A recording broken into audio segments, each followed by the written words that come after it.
10곳이 새롭게 문을 열면은 7곳 넘게 문을 닫습니다. 지난해 통계로 본 우리나라 자영업의 현실인데요. 정부도 상황의 심각성을 인지하고 문제를 해결하기 위해서 대책 마련에 고심하고 있습니다. 최근 현장의 목소리를 듣기 위해 자영업 비서관직을 신설하기도 했는데요. 자영업 불황의 원인은 무엇인지 또 어떻게 해결해야 할지 인태연 청와대 자영업 비서관을 스튜디오에 모셨습니다. 안녕하십니까? 안녕하십니까? 예. 인태연입니다. 비서관님이 청와대에 들어간 게 언제였죠?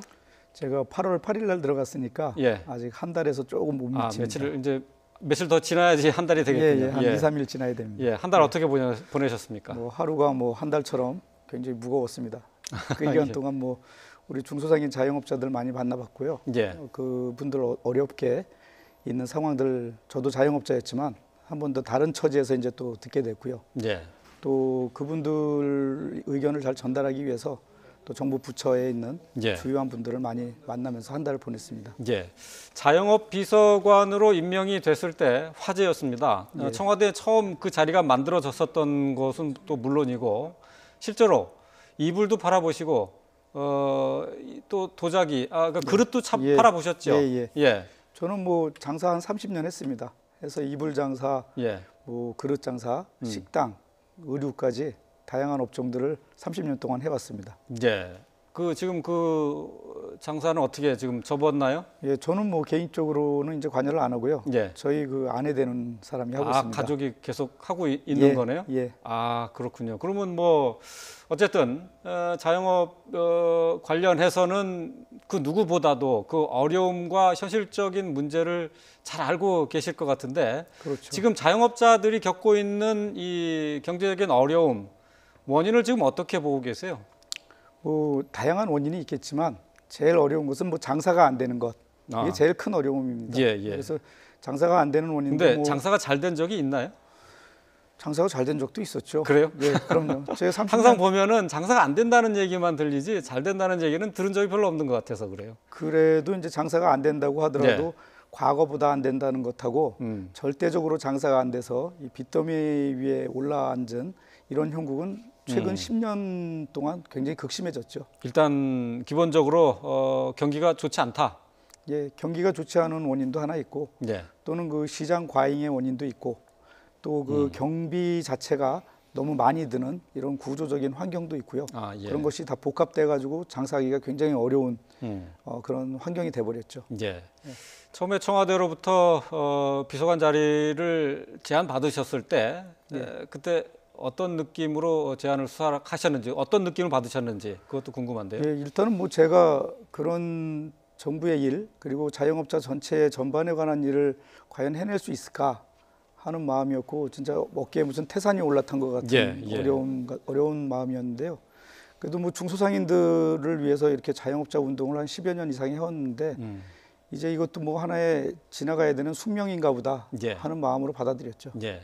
자영업 비서관으로 임명이 되셔서 글쎄 역할을 크게 두 개로 대별을 해볼 수 있을 것 같아요. 자영업자들에게 정부 정책을 설득하는 입장도 있을 거고 또 자영업자들의 어려움을 정책에 반영하도록 노력하는 그 부분도 있을 것 같은데 그렇죠. 어디가 더 무게가 더 많이 나가고 또 실제로 업무에서 어떻게 배분이 되나요?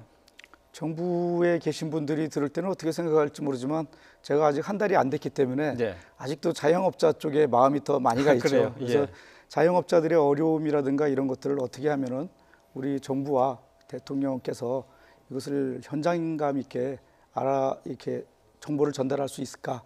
이런 부분들이 사실은 70%라고 한다면은 또한 30%는 제가 이제 청와대에 들어와서 보여지는 그런 어떤 정부 관계라든가 또는 그거를 해결하는 정책화하는 이런 부분들이 이제 보이기 시작하지 않았습니까? 이런 게 아직은 이제 한 30% 정도 되면서 그런 것들을 어떻게 적절히 잘 조화를 해서 중소상인의 어려움이 현실 속에서 어떤 대안이 나올 수 있게 할 것인가 이렇게 이제 고민을 하고 있죠. 그러니까 자영업자의 입장은 누구보다 잘 아실 거고 하지만 이제 정책적인 입장에서 이 정책을 실행하는 데 있어서 그동안 보이지 않았었던 어려움도 새롭게 볼 수 있으셨을 것 같아요. 그렇죠.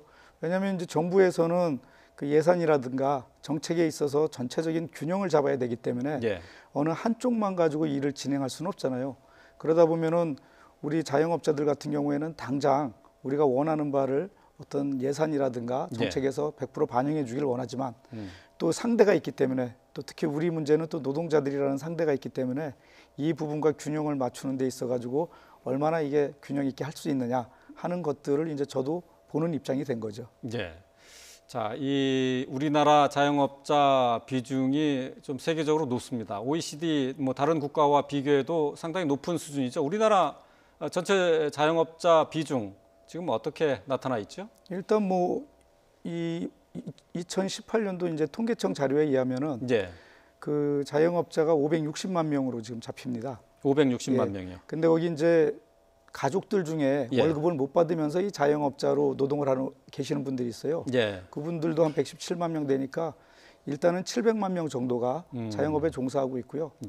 그게 이제 OECD 기준에서 보면 한 25% 정도가 되니까 그 미국은 뭐 한 6.7%, 뭐 영국은 15%, 일본은 또 한 8% 정도 되니까 한 3배 가까이 자영업자 비중이 높죠. 그 이렇게 자영업자 비중이 높은 이유가 있을까요? 있죠. 근본적으로는 일단 산업에서 자영업자가 차지하는 비중 자체가 낮아질 수 없는 게 제조업이라든가 기타 산업에서 이 부분을 소화를 못하고 방출을 한 게 이제 우리가 IMF 이후에 그 산업 구조의 변동이 있었거든요. 근데 그 이후에 이 부분을 다시 산업에서 소화를 해냈어야 되는데 소화를 못 해내고 계속 방출만 되다 보니까 자영업 시장이 그걸 받아 안은 거죠. 받아 안고 어떻게든지 사실은 거기서 고용 노동자까지 하면 1,000만 명이 그 시장에서 먹고 살아요. 그러니까 어떻게 보면 일자리 안전망이나 사회 안전망 역할을 해왔던 건데 문제는 이것이 너무 과잉이 되다 보니까 먹고 사는데 이제 힘든 상황이 돼버린 거죠. 그 어쨌든 뭐 이제 이런 자영업자들 대부분이 이제 생계형인데요. 지난주에 이 소상공인 자영업자들의 집회가 있었습니다. 여기에도 다녀오셨죠? 당연히 다녀왔죠. 그쪽 현장의 목소리 들어보셨을 텐데 어떤 얘기들을 많이 하던가요? 뭐 가장 중요한 것은 뭐 아시다시피 최저임금 인상으로 인해서 생기는 그 임금의 그 차등화, 차등 적용 얘기 많이 하시고요. 그 다음에 이제 지속적으로 나오는 거는 중소상인 자영업자들이 힘든 재반 여건들이 있잖아요. 뭐 카드 수수료라든가 또는 임대차 보호법이라든가 또 대형 유통에 의해서 시장을 잠식당하는 문제, 뭐 이런 다양한 문제들이 또 지속적으로 동시에 지금 제기되고 있죠. 지금 저기 화면에 그때 집회에서 5대 요구 사항이 나왔는데요. 그걸 저희가 정리를 해서 지금 보여드리고 있습니다. 자, 최저임금위원회 사용자위원 50%를 소상공인 대표로 보장해달라. 또 그리고 최저임금법 시행령 개정안을 재검토하고 또 차등화, 최저임금 차등화 적용 방안을 제시해달라. 그 다음에 이제 소상공인이 존중받는 경제정책 대전환 추진, 또 대통령 직속의 소상공인 자영업 경쟁력 강화 특별위원회 설치, 이 요구들이 있었습니다. 이 5가지 중에서 글쎄 이제 먼저 쉽게 수용할 수 있는 것들은 어떤 것들, 뭐 다 대부분 다 이제 들어줄 수 있을 것 같기는 한데 뭐 하나씩 좀 살펴보도록 하죠. 뭐 이 5가지 요구사항에 대해서 저희는 다 이제 존중하는 입장이에요. 근데 이제 우선적으로 좀 빨리 할 수 있는 거는 그 4번째하고 5번째 보면은 소상공인이 존중받는 경제정책 대전환 추진이라든가 또 소상공인 자영업 경쟁력 강화를 위한 어떤 그 조직을 설치하는 거잖아요. 이런 부분들은 실제로 그 이제 자영업 비서관을 그 설치하면서 진행되고 있다고 보시면 되고요. 그다음에 이제 주유수당 관련된 그 최저임금법 시행령 개정이라든가 또 5인 미만 사업장 규모별 업종 그 차등화 실행 이런 것들은 사실 그 상대가 있는 것이잖아요. 노동자들의 문제가 있고 또 노동자들이 그러면은 차등 적용으로 인해서 받게 되는 불평등 구조는 그럼 어떻게 할 것이냐 하는 문제가 있잖아요. 그래서 이런 문제들은 그 머리를 모아서 같이 좀 상의를 해야 될 문제가 아닌가, 사회적 합의가 필요한 문제라고 보고요. 그다음에 맨 앞에 있는 뭐 그 사용자 위원 50%를 소상공인 대표로 보장하는 부분들은 뭐 이것은 그 이것도 뭐 상의는 해야 되겠지만 뭐 퍼센트로 정할 수는 없고 소상공인 대표가 들어가는 것 자체는 저희는 보장해야 된다고 봅니다. 예. 예, 근데 퍼센트는 뭐 다시 좀 정리를 해야 될 필요가 예. 있고요. 예. 그런데 이제 지난주 소상공인 집회에서 가장 중요한 부분은 가장 또 큰 목소리를 냈었던 부분은 최저임금 부분입니다. 그렇죠. 예. 어쨌든 단계적 시행 내지는 또 지역별 또 업종별 차등화 예. 이 부분에 대해서는 아직 정부가 글쎄요 입장을 바꿨다는 얘기는 듣지 못했거든요. 그렇죠. 정부는 일단은 그 차등 적용의 그 어려움 때문에 이것을 간접적으로 지원하는 방식이 없을까 이제 고민을 해서 그 일자리의 안전 자금을 액수를 높인다거나 또 간접 지원들을 계속 많이 만들어내고 있는데 이 방안 자체가 그 중소자영업자들 전체를 설득해내지는 아직 못하고 있다고 보고 또 다양한 또 분야에 있어가지고 그 혜택이 다 가지 못함으로 인해서 이런 문제들을 더 강화하고 보완하는 문제는 고민을 하고 있는데 차등 적용의 문제는 아까도 말씀을 드렸듯이 그 노동자 문제가 있으니까 그것으로 인해서 차등 적용을 했을 때 또 임금에서의 차등 적용을 받아야 되는 노동자 문제는 어떻게 해결할 것인가 이런 것에 대안이 아직은 없거든요. 그래서 그런 문제까지 같이 얘기를 하지 않으면은 그런 합의 과정을 거치지 않으면은 아직은 좀 섣불리 얘기하기 좀 힘든 문제 아닌가 이런 생각을 합니다. 아까 뭐 말씀을 시작하면서 자영업 또 소상공인들이 어려움을 겪는 것이 경기 불황이라고 말씀하셨거든요. 예, 불황도 있죠. 경기가 좋지 않은 상황에서 임금을 올려줘야 된다면은 그렇다면은 더 어려워질 수밖에 없는 것 아니겠습니까? 어려움이 있죠. 그래서 그런 부분들에 대한 원인을 그 한 가지로만 봤을 때는 임금 인상 자체를 안 하는 것으로만 이제 결론이 나는데 임금 인상에 대한 어떤 보완책들을 당연히 해야 되는데 이게 이 원인을 임금 인상만으로 볼 것이냐 이제 이런 문제가 났습니다. 사실 지금 중소자영업자들에게 가장 큰 문제는 장사가 안 돼가지고 임금 인상이 되는 부분을 감당을 못하는 문제잖아요. 원인은. 그러니까 그럼 장사가 안 되는 부분에서 비용 절감도 안 되고 거기에 최저임금까지 하니까 삼중고가 들이닥친 거거든요. 그래서 저는 두 가지 방향에서 풀어야 된다. 하나는 지금 당장에 있어가지고 최저임금 인상에 대한 즉자적인 보완책도 나가야 되지만 그 최저임금 인상을 줄 수 없을 정도로 이 경영 부분이 왜 악화됐는가? 저는 그게 아까도 얘기했듯이 그 시장 과잉, 그 중에서 아까는 이제 중소상인들의 과잉만 얘기를 했는데 대기업들의 시장 진입 과잉으로 인해 가지고 장사가 안 되는 부분도 굉장히 큰 영역을 차지하거든요. 그다음에 이제 카드 수수료 같은 경우도 공정하지 않은 카드 수수료의 적용으로 인해 가지고 비용 상승이 또 굉장히 크고요. 그다음에 임대차 보호법도 거의 윤리를 상실할 정도로 널뛰기를 하는 이런 임대차 보호법도 지금 또 개정이 안 됐고, 그리고 이제 대기업과 그 가맹점 간의 이윤율의 구조도 굉장히 불공정해서 거기서 오는 피해도 막강하기 때문에 이런 문제들이 사실은 위기의 수면을 우리 턱 밑까지 올려놓은 건데 이 부분들을 턱 밑에서 아래로 한참 빼놔야 최저임금 문제도 사실은 근본적으로 해결되는 것이다. 저는 이렇게 보는 것이죠. 그래서 우리 자영업자들이 얘기하는 최저임금 차등 문제도 그런 부분에서 근본적인 문제를 해결하면서 그 부분도 보완해 나가는 이것이 근본적인 해결책이 아니겠냐, 저는 이렇게 생각하는 거죠.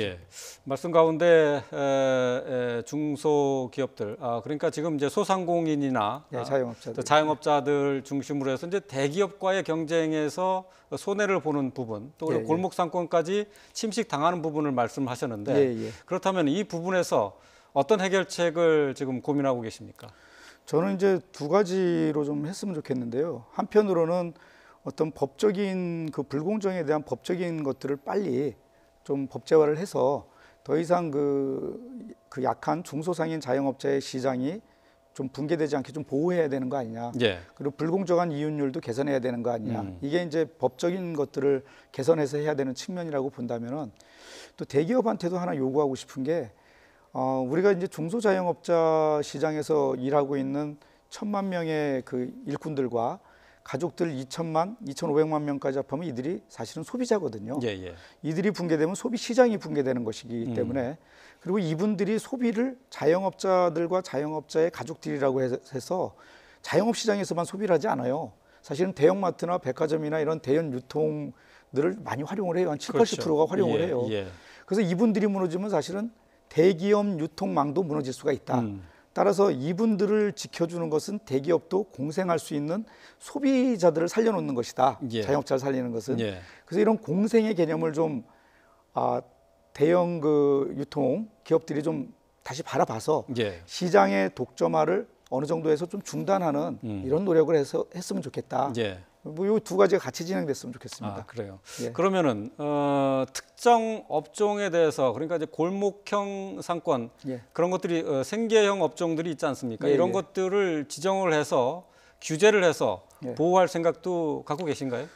예, 지금 뭐 생계형 적합업종 제도 같은 게 이제 일종의 그런 것인데 그 범위가 너무 좁고 예. 중소기업 일부만 되기 때문에 저희는 기본적으로는 지금 크게 이제 많이 세워지고 있는 그 복합 쇼핑몰이라든가 이런 것들은 시장 전체의 어떤 붕괴도 가져올 수 있기 때문에 예. 그런 것부터 좀 자제를 좀 해주셨으면 좋겠고 예. 그다음에 골목 안으로 들어오는 SSM 변형 SSM 그냥 슈퍼 자제를 슈퍼마켓이라고 요구하는 그러죠. 겁니까? 일단은 좀 대기업이 좀 자제를 해주시면 예. 좋겠다라는 좀 부탁을 드리는 거고 예. 예. 그다음에 이제 그것이 그 기업 윤리적으로도 저는 옳다고 보는 거죠.